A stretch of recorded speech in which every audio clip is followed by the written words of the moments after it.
Coach, Ya. anak saya pintar banget, tapi kok kayaknya nggak semangat ya kalau disuruh belajar. Atau dia cerdas secara logika, tapi gampang banget menyerah. Oke. Yes!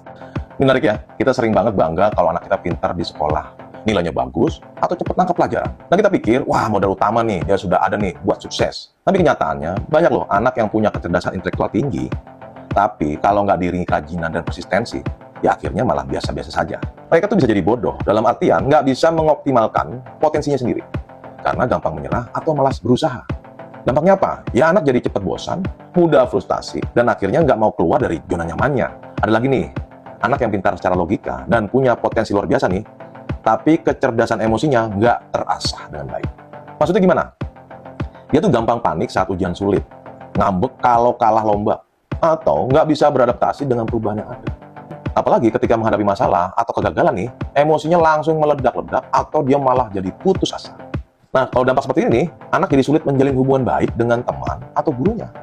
Atau gampang stres dan susah bangkit dari kegagalan. Kecerdasan yang tinggi malah jadi nggak bisa berguna karena dia nggak punya mental yang kuat untuk menghadapi tantangan hidup. Padahal dunia nyata itu penuh dengan masalah yang butuh lebih dari sekedar pintar. Mereka itu bisa jadi bodoh dalam menghadapi masalah malahan. Solusinya apa nih? Yaitu fokus kita nggak cuma di kecerdasan intelektual saja.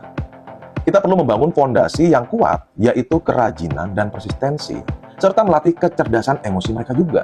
Nah, yang pertama apa nih? Tolong tanamkan kerajinan dan persistensi. Mulai dari hal yang kecil, misalnya nih, kalimat ya, ayo selesaikan tugas ini sampai tuntas. Atau kalimat yang berikutnya, kalau belum bisa, coba lagi sampai bisa. Nah, kemudian apresiasi setiap usahanya. Jadi bukan cuma hasilnya ya. Ingat, apresiasi setiap proses usahanya. Kedua, asah kecerdasan emosinya. Jadi, ajarkan mereka mengenali dan mengelola emosinya. Kalau lagi marah, ajari teknik menenangkan diri. Misalnya, menulis perasaan-perasaannya atau memaknainya dalam kejadian tersebut. Ingat ya, kesuksesan itu bukan cuma soal nilai di rapot, tapi juga soal attitude, kerajinan, dan persistensi.